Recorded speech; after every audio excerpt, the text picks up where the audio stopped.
ఇగో రాసమల్ల రజిత, ఈ రాసమల్ల రజిత ఇగో చనిపోయింది, ఈమె చనిపోయిందని చెప్పి ఈమె అప్లై చేసుకుంది. ఈమెకు 6,30,000 రావాలి వీళ్ళ ఇంటి వాళ్ళకు. ఈ రాసమల్ల రజిత ఈమె ఎక్కడుందంటే ఇప్పుడు వరంగల్లో ఉంది, బ్రతికే ఉంది, వరంగల్లో బతికే ఉంది. కానీ ఆమె చచ్చిపోయినట్టుగా డెత్ సర్టిఫికేట్లు, చచ్చిపోయినట్టుగా డాక్యుమెంట్ సృష్టించి ఆమె పేరు మీద ఇది అప్లై చేశారు. ఈ రాసమల్ల రజిత ఆమె బతుకుంది, అలా భర్త బతుకుంది, ఇప్పుడు వరంగల్లో ఉన్నారు వాళ్ళు. ఇంటి పేరుతో సహా చెప్పాలి. నీ పేరే పేరమ్మా? రాసమల్ల రజిత. నీ భర్త పేరు? మధు. మధు. మీదే ఊరు? మా కొత్తపేట. కొత్తపేట. ఏం పని చేసుకుంటారు మీరు? మేము ఉప్పర్ పని చేసుకుంటాం. ఎన్ని ఏళ్ళు అవుతాం పెళ్ళయి? పెళ్ళై 20 సంవత్సరాలు అయితే. ఎంతమంది అమ్మా నీకు పిల్లలు? ఇద్దరు పిల్లలు.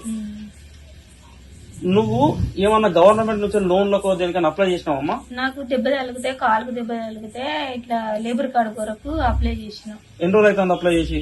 సంవత్సరం దాటింది. సంవత్సరం అవుతుంది. మరి నీకు అప్లై చేసినప్పుడు లోన్ వచ్చిందమ్మా? ఏం రాలేదా? మరి నీకు ఏం లోన్ రాకుండా నువ్వు ఏమన్నా కలెక్టర్ ఆఫీస్ దగ్గరకు లేకపోతే లేబర్ ఆఫీస్ దగ్గరికి ఎప్పుడన్నా పోయినావా?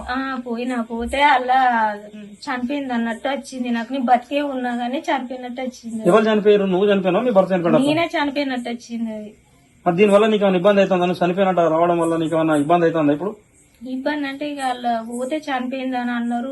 4-5 సార్లు పోయినాం. చనిపోయిందని వచ్చింది. చనిపోయిందని వచ్చింది. మీరు ఆఫీసర్లో చెప్పారు, వచ్చారు.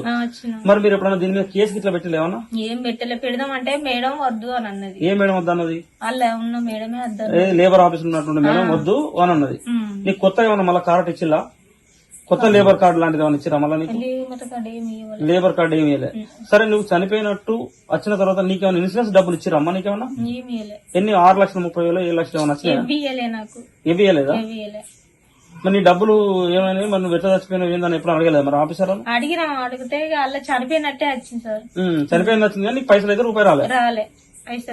పైసలు రూపాయి నీకు ఇవ్వలేదు. సరే అమ్మా. అంటే ఇక్కడ కార్మికులు చచ్చిపోక ముందుకే వాళ్ళ పేరు మీద ఈ క్లెయిమ్లు ఎట్లయితా ఉన్నాయి, ఏం కథ? మొత్తం తెలంగాణ రాష్ట్రంలో ఒక ముఠా దిగి దాదాపు 2,000 కోట్ల రూపాయలను ఇట్లా కొల్లగొట్టిరు.